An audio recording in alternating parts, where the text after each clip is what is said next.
దేవుని నామానికి వందనాలండి. మరి వేదిక ఉన్నటువంటి దేవజనులు రామ్ కుమార్ గారికి, ఇచ్చేసిన డివైన్ వర్షిప్ సెంటర్ సభ్యులకి అందరికీ దేవుని నామన వందనాలు చెప్తున్నానండి. మరి నాకు ఇచ్చిన మాట, మొదటి మాట ముందుగా ప్రార్థించుకుందాం. పరిశుద్ధుడా, పరలోకమందున్న మా తండ్రి, నీ బంగారు పాదములకు వేలాది వందనాలు దేవా. ఈ సాయంకాల సమయంలో మీ పాసనలో చేరి మిమ్మల్ని ప్రార్థించుకుంటూ ఇచ్చిన ధన్యత మీకు ఆరాధన.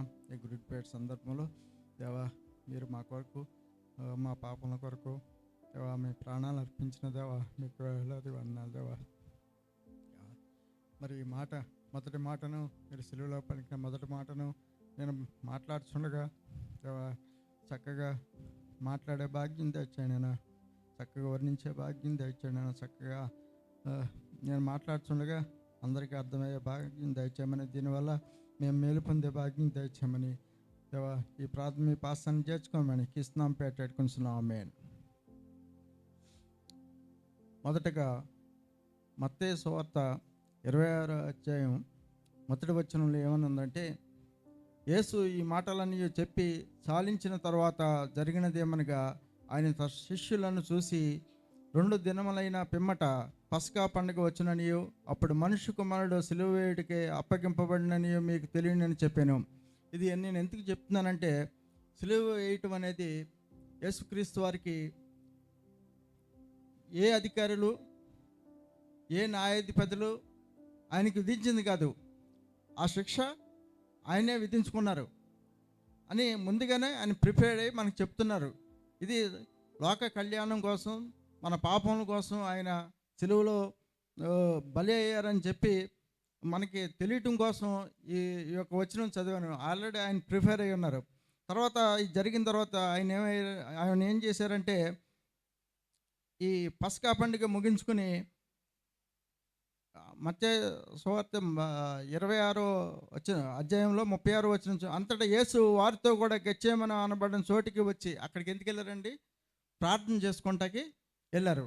తర్వాత ఆ విధంగా ఆ రాత్రి ప్రార్థన చేస్తున్నప్పుడు ఇస్కరియోతు యోధాతో 30 నాణాలకి యేసుక్రీస్తు వారిని అమ్మి ముద్దు పెట్టుకుని ఉన్నప్పుడు, ఆ యేసుక్రీస్తు వారిని గుర్తించి ఆ సైనికులు యేసుక్రీస్తు వారిని పట్టుకోవడం జరిగినప్పుడు చిన్న ఇన్సిడెంట్ జరిగిందండి. అది కూడా మనం ఇక్కడ చూద్దాం. అదే వచనంలో, అధ్యాయంలో 51వ వచనంలో, ఇదిగో యేసు కూడా ఉన్నవారిలో ఒకడు. అప్పుడు యేసుక్రీస్తుని పట్టుకున్న తర్వాత ఆయన కూడా ఉన్నవారిలో ఒకడు ఏం చేశాడంటే, ఇదిగో యేసుతో కూడా ఉన్నవారిలో ఒకడు చెయ్యి చాసి కత్తి చూసి ప్రధాన దాసుని కొట్టి వాని చెవి నరికెను. ఒకడు ఏం చేశాడండి, ఒకడు వచ్చిన సైనికుల్లో ఒకడు చెవిని నరికేశాడు యేసుక్రీస్తు వారు ఉన్నప్పుడు. అప్పుడు యేసుక్రీస్తు వారు ఏమన్నారంటే, నీ కత్తి వరలో తిరిగి పెట్టుము, కత్తి పట్టుకుని వారందరూ కత్తి చేతను నశింతురు. ఈ సమయంలో నేను నా తండ్రిని వేడుకొనలేదనియు, అంటే తండ్రిని అడగనన్నారు. ఎందుకంటే ఆయన జరగవలసిన పరిస్థితిని ఆయన ప్రిపేర్డ్ అయ్యి ఉన్నారు కాబట్టి తల్లిని నేను అడగను. అడిగితే ఏంటంటే, తండ్రిని వేడుకొనేళ్ళ ఆయన 12,000 సేనా వ్యూహం కంటే ఎక్కువ మంది దూతలను ఇప్పుడే నాకు పంపడనియు నీవు అనుకుంటున్నావా? నేను వేడుకొనేళ్ళ ఇలాగ జరగవాలని లేఖనం ఎలాగ నెరవేరినని ఆయనతో చెప్పిన. ఆయన యేసుక్రీస్తు వారు దేవుని కనుక వేడుకున్నట్టయితే ఆయన అనేక మంది దూతల్ని ఆయనకి రక్షణగా పంపిస్తారు. కానీ పంపించినప్పుడు ఆయన జరిగే కార్యక్రమం జరగదు కదా, ఆ లేఖనాలు నెరవేరవు కదా. కాబట్టి నేను అడగను, కాబట్టి మీరు వాళ్ళు దీనికి అడ్డు చెప్పొద్దని యేసుక్రీస్తు వారు చెప్పినట్టుగా మనం చూస్తున్నాం. ఆ తర్వాత మనందరికీ తెలుసు, ఆ రాత్రికాల సమయంలో యేసుక్రీస్తు వారిని అనేక చోట్ల న్యాయం కోసం అధిపతుల దగ్గరికి, పిలాతు దగ్గరికి తిప్పినట్టుగా, ఆయన ఏదైతే బొచ్చు కత్తిరించి వారి గొర్రె ఎలా మౌనంగా ఉంటుందో, ఆ రాత్రి ఆ మౌనంగా వహించి ఆయన వాళ్ళు ఎక్కడ తిప్పితే అక్కడ తిరిగారు. తర్వాత ఆఖరిగా పిలాతు దగ్గర ఏమని న్యాయం వచ్చిందండి? యేసుక్రీస్తు వారిని సిలువ వేయమని న్యాయం వచ్చిన తర్వాత ఆయన ఏం చేశారంటే, ఎప్పుడైతే సిలువ వేయమని ఆల్రెడీ డెసిషన్ వచ్చిందో అప్పుడు ఆయన్ని విపరీతంగా బాధ పెట్టడం స్టార్ట్ చేశారు. ఫస్ట్ ఏం చేశారు? ముళ్ళ కిరీటం పెట్టారు. ముళ్ళ కిరీటాన్ని తల మీద మొత్తారు, అంటే తలలో దిగేటట్టుగా రక్తం కారుతుండే. తర్వాత ఆయన ముఖం మీద దూషించారు, ముఖం మీద ఉమ్మేశారు, ముఖం మీద గొడ్డు కప్పి పిడిగుద్దులు గుద్ది ఎవరు గుద్దారో చెప్పమన్నారు. తర్వాత ఆయన మీద సిలువ మోపారు. సిలువ ఎంత వెయిట్ ఉంటుందంటే దాదాపు 150 కిలోమీటర్స్ వెయిట్ ఉంటుందండి. దాన్ని దాన్ని ఆయన మీద మోపి యెరూషలేము వీధుల గుండా నడిపించుకుంటూ ఎక్కడ తీసుకెళ్లారండి? కపాలం అనే గొలుగుతా కొండ దగ్గరికి నడిపించుకుంటూ వెళ్ళినప్పుడు దారిలో ఇంకా జరిగింది ఏంటంటే, ఆయన బట్టలు, ఆయన వస్త్రము సీట్లు వేసుకున్నారు ఎవరు? రోమా సైనికులు. అలాగే ఆయన్ని 49 కొరడా దెబ్బలు కొట్టారు. రోమా సైన్యం దగ్గర ఉండే కొరడా ఎలా ఉంటుందంటే, ఒక కొరడా పట్టుకుంటే దానికి 4 సిలువలు పలవలు ఉంటాయి, అంటే 4 థ్రెడ్స్ ఉంటాయి. ఒక్కో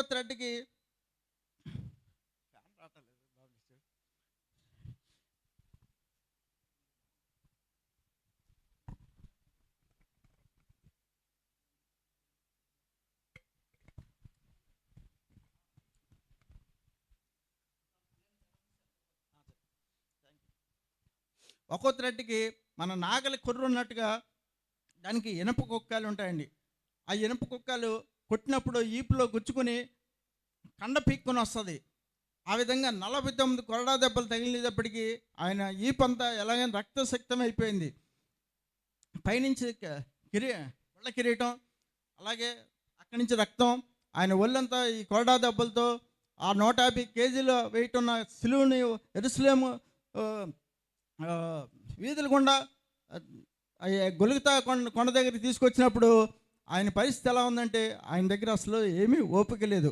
సాధారణంగా సిలువ వేయబడిన వాళ్ళు ఏం చేస్తారంటే అండి, వాళ్ళ దగ్గరికి వచ్చిన వాళ్ళు దూషిస్తారంట. ఎందుకంటే ఆ బాధ తట్టుకోలేక వాళ్ళు దూషించుకుంటూ ఉంటారు. మేము ఎందుకు పుట్టాము, ఈ బతుకు మాకు ఎందుకు అని వాళ్ళకి చెప్పించుకుంటారు. కానీ యేసుక్రీస్తు వారు అంత బాధలోని కొరడా దెబ్బలు తిన్నారు, ముళ్ళ కిరీటం పెట్టారు, అలాగే ఆయన మీద ఉమ్మేశారు, దూషించారు, పిడిగుద్దులు గుద్దారు. అయినప్పటికీ ఆయన మొక్క ఎలా ఉందంటే చెక్కుముక్కు రాయిలే ఉందంట. అంటే చాలా స్టబన్గా ఉన్నారు. అందరిలాగా మానవులు సిలువ వేయబడిన వాళ్ళలాగా దూషించడం కానీ ఆయన చెప్పించుకోవడం కానీ జరగలేదు. ఆయన్ని చాలా స్టబన్గా ఉండి ఆయన్ని మరి ఇంకా ఘోరమైన పరిస్థితి ఏంటంటే, అతి భయంకరమైన దొంగల మధ్యలో ఆయన సిలువ వేశారు. ఆ సిలువ వేసినప్పుడు 2 చేతులకి 2 మేకులు కొట్టారు, 2 కాళ్ళకి 1 మేకు కొట్టారు. అంత బాధలో యేసుక్రీస్తు వారు ఏమన్నారంటే, తర్వాత లోక 24వ అధ్యాయంలో 33వ వచనం, వారు కపాలమణి స్థలమున వచ్చినప్పుడు అక్కడ కుడివైపున ఒకరిని ఎడమ వైపున ఒకరిని నేరస్తున్న ఆయనతో కూడా సిలువ వేసిరి. యేసు, తండ్రి వీరేమి చేయుచున్నారో వీరెరుగురు కనుక వీరిని క్షమించమని చెప్పాను. అప్పుడు అన్నారండి, ఏమన్నారు? ఎవరైతే కొడుతున్నారో, ఎవరైతే సిలువ వేసారో, ఎవరైతే కొరడా దెబ్బలు కొట్టారో, ఎవరైతే ముళ్ళ కిరీటం పెట్టారో, ఎవరైతే ఆయనకి అన్యాయమైన తీర్పు తీర్చారో, అలాగే ఎవరైతే దూషిస్తున్నారో వాళ్ళందరినీ ఏమన్నారు? యేసుక్రీస్తు వీరేం చేస్తున్నారో వీరు తెలియదు అని, కాబట్టి వాళ్ళని క్షమించమని తండ్రిని వేడుకున్నారు. నిజంగా మనం చూసినట్టయితే ఈ ప్రవచనాలు నెరవేరు వస్తువులను పంచుకోవటం అనేది కీర్తనలు 22:8 ప్రవచనం ఉన్నట్టుగా మనం ఉన్నాం. అది ఇక్కడ నెరవేరింది. అలాగే ప్రజలు దూషించుట, అవమానపరచుట, ఉమ్మేయుట అనేది కీర్తనలు 22వ అధ్యాయం 7వ వచనంలో ఉన్న దాన్ని ఇక్కడ నెరవేరటం జరిగింది. అలాగే యెషయా 53:12 అతిక్రమం చేయవారిలో ఎంచబడిన అనే ప్రవచనం ఇక్కడ నెరవేరింది. ఆ విధంగా యేసుక్రీస్తు వారు ప్రవచనాన్ని నెరవేర్చిన యుగ పురుషుడు. అలాగే ఆయన సిలువ వేసినప్పుడు జరిగిన ప్రకృతి వైపరీత్యం ఏంటంటే, ఒక దేవాలయం తెర చిరిగిపోయింది, ఆకాశము చెమ్మ చీకటికి వెళ్ళింది. మధ్యాహ్నం పూట చీకటిగా అయిపోయినప్పుడు పక్షులంట ఈవినింగ్ అయిపోయిందని ఆ గూళ్ళకి వెళ్ళిపోయినట్టని. అలాగే భూకంపం వచ్చింది. అవన్నీ చూసిన శతాధిపతి సాక్ష్యం ఏమని చెప్తున్నానంటే, ఇతను నిజముగా దైవ కుమారుడే అని ఆ శతాధిపతి సాక్ష్యం చెప్పినట్టుగా విన్నాం. అలాగే మరి ఇంకా మనం చూసినట్టయితే యేసుక్రీస్తు వారు ఇక్కడ క్షమాపణ అనే గుణం మట్టి మనం చూసినట్లయితే యేసుక్రీస్తు వారు ఆయన ప్రసంగం అంటే ఆయన 33 సంవత్సరాల్లో ఆయన చేసిన ప్రసంగాల్లో కొన్ని క్షమాపణ గురించి మాట్లాడారు. ఆయన ఏదైతే మాట్లాడారో అది సిలువలో ఆయన చేసి చూపించారు. అది కొన్ని చూద్దామండి. మత్తయి సువార్త 18వ అధ్యాయం 35వ వచనం.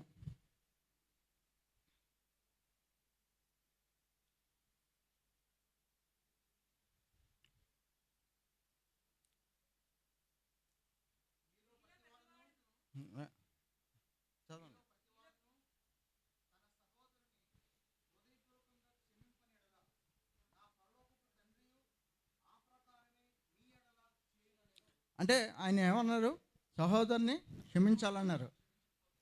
ఆ విధంగా క్షమించబోతే పరలోక తండ్రి కూడా మనల్ని క్షమించడు. అలాగే మత్తయి సువార్త 5వ అధ్యాయం 44వ వచనంలో చెప్తానని నేను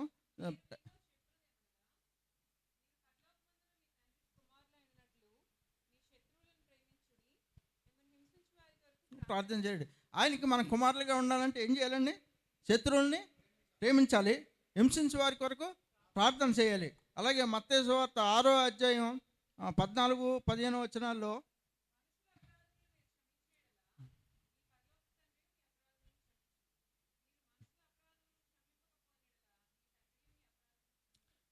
మనం మనుషుల అపరాధం క్షమించినట్టయితే ఆయన మన అపరాధాలను క్షమిస్తాడు. ఒకవేళ క్షమించకపోతే మన అపరాధాలను కూడా క్షమించడు. అలాగే గలతీయులు రాసిన పత్రిక 3వ అధ్యాయం 27వ వచనంలో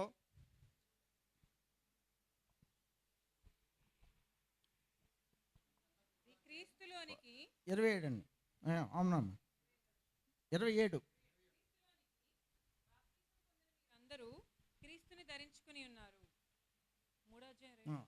అవును, ఆయన మనం దేవుని దగ్గర మనం బాప్తిజం తీసుకుని ఆయన బిడ్డలుగా ఉన్నాం. మన అందరం ఎవరిని ధరించుకున్నామండి? క్రీస్తుని ధరించుకున్నాం. క్రీస్తుని ధరించుకున్నామంటే మనం క్రీస్తుని పోలి నడవాలి. అంటే క్రీస్తు గారు ఏం చేశారండి? సిలువలో ఆయన్ని బాధించే వారిని క్షమించారు. కాబట్టి మనం కూడా మన సహోదరుల్ని, మన శిక్షించే వారిని, మన శత్రువుల్ని, మన హింసించే వారిని అందరినీ మనం క్షమించాలి. అలాగే యేసుక్రీస్తు వారు తప్పిపోయిన కుమారుడు యొక్క వృత్తాంతం మనకు తెలిపిన దాంట్లో ఆ తప్పిపోయిన కుమారుడు ఏం చేశాడంటే తండ్రిని ఎదిరించి ఆస్తిని తీసుకెళ్ళి చెడు అలవాట్లతోటి ఆస్తిని మొత్తం పాడు చేసిన తర్వాత ఏం చేశాడు? తండ్రి దగ్గర ఆ పని వాళ్ళుగాన నేను ఉంటే నాకు కనీసం తిండి దొరుకుతుందని తండ్రి దగ్గరికి వచ్చినప్పుడు తండ్రి ఏం చేశాడు? క్షమించి ఎంతో ఆనందపడ్డాడు, పెద్ద ఫంక్షన్ చేశాడు. అలాగే మనం మరి మన పాపాలతో, మన ఆలోచనలతో, మన శాస్త్రాలతో మనం తప్పిపోయి మనం దేవుని దగ్గరికి వచ్చినట్టయితే దేవుడు మనల్ని ఎలాగైతే తప్పిపోయిన కుమారుని తండ్రి క్షమించాడో మన దేవుడు కూడా మనం క్షమించి మన దేవుని పుత్రుగా బిడ్డలుగా మనల్ని ఇస్తాడు. అలాగే ఇంకా చూసినట్టయితే యేసుక్రీస్తు వారు వేశ్యను క్షమించడం అనేది మనం తెలుసు. ఎందుకంటే వేశ్య పట్టబడినప్పుడు మోషే ధర్మశాస్త్ర ప్రకారం వాళ్ళు ఆమెను చంపాలని చెప్పి రాళ్ళు తీసుకుని వచ్చినప్పుడు యేసుక్రీస్తు వారు ఏం చేశారండి? మీలో ఎవరైతే పాపం ఉందో వాళ్ళు ముందు రాయమన్నప్పుడు వాళ్ళందరూ ఎవరు లేకుండా వెళ్ళిపోయారు. యేసుక్రీస్తు వారు కూడా ఏమన్నారంటే, అమ్మ నేను కొట్టను, కానీ నువ్వు ఇక్కడి నుంచి పాపం చేయకుండా జీవించమని ఆమెను క్షమించారు. అలాగే మనకి ఇంకో వృత్తాంతం ఏంటంటే, ఆస్ట్రేలియా నుంచి వచ్చి గ్రామ్ స్టెయిన్ ఫ్యామిలీ మనందరం తెలిసిన హిస్టరీ, అది హిస్టరీగా జరిగిన వృత్తాంతం. ఆయన ఫ్యామిలీ మన భారతదేశానికి వచ్చి ఒక భయంకరమైన కల్చర్ లేని చోట వాళ్ళకి ఎటువంటి ఫెసిలిటీస్ లేకుండా వాళ్ళు అనాగరికులుగా ఉన్న ప్లేస్లో ఆయన సేవ చేస్తుంటే ఏం సేవ చేస్తున్నాడని అనాథులకి సేవ చే అనాథులను సేవ చేస్తున్నాడు. కుష్ఠరోగులు కూడా ఆయన సేవ చేస్తున్నాడు అంటండి. దేవుని సేవ చేస్తూ ఉంటే ఆయన ఒక రాత్రి ఒక దేవుని కూటానికి హాజరై వచ్చినప్పుడు ఆయన ఇద్దరు కుమారులు, ఆ కుమారులు సెలవులకు వచ్చారంటండి. మరి ఆ కుమారుని ఎవడు దారాసింగ్, దారాసింగ్ ఆ యొక్క గ్రూప్ ఆయన్ని బంధించి కట్టేసి కారులో పడేసి కుమారుల్ని ఆయన్ని కాల్చేస్తే అందరూ ఏమన్నారంటే అతనికి ఉరిశిక్ష వేయాలని అందరూ ఫైట్ చేశారు. అతనికి ఉరిశిక్ష జరిగే టైంలో భార్య గ్లాడిస్ ఏముందంటే, దయతో వారిని క్షమించండి, ఒకవేళ ఆయనకు ఉరిశిక్ష వస్తే ఆయన ఫ్యామిలీ రోడ్డున పడిపోద్ది, కాబట్టి ఆయన క్షమించి ఆయన దేవుని యొక్క సత్యాన్ని తెలుసుకుంటే చాలు, అంతకంటే నాకు ఏమొద్దంది. నిజంగా మరి అది నిజంగా దేవుని యొక్క మనసు వాళ్ళు చేసే పని ఏంటంటే అటువంటి క్షమ గుణం కలిగి ఉండటం అనేది మనం చూస్తున్నాం. మరి ఈరోజు మనం ఈ మొదటి వాక్యం ద్వారా మనం ఏం చేయాలని, యేసుక్రీస్తు వారు ఆయన్ని బాధించే వాళ్ళని ఏ విధంగా క్షమించారో అలాగే మనం కూడా మన శత్రువులను కానీ మన సహోదరులను కానీ మన ఇబ్బంది పెట్టేవాళ్ళని కానీ మన క్రీస్తు ధరించుకున్న క్రీస్తు బిడ్డలుగా మనం కూడా క్షమించి దేవునికి బిడ్డలుగా ఈ లోకంలో జీవించాలని కోరుకుంటూ ఈ యొక్క అవకాశం ఇచ్చినందుకు పాస్టర్ గారు థ్యాంక్స్ చెప్తూ క్లోజ్ చేస్తున్నానండి.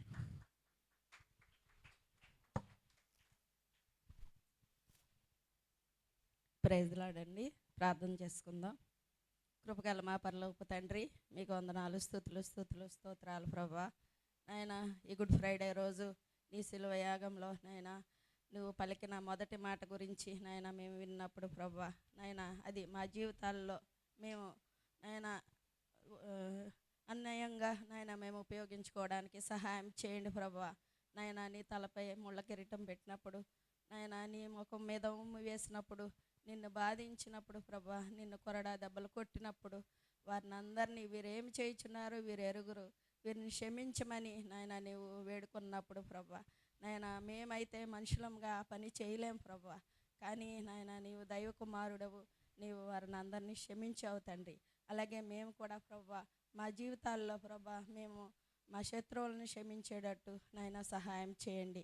మా మీద నాయన ఉమ్మివేసిన వారిని మేము క్షమించేటట్టు సహాయం చేయండి ప్రభా. నాయన అటువంటి జీవితాన్ని మాకు అనుగ్రహించండి.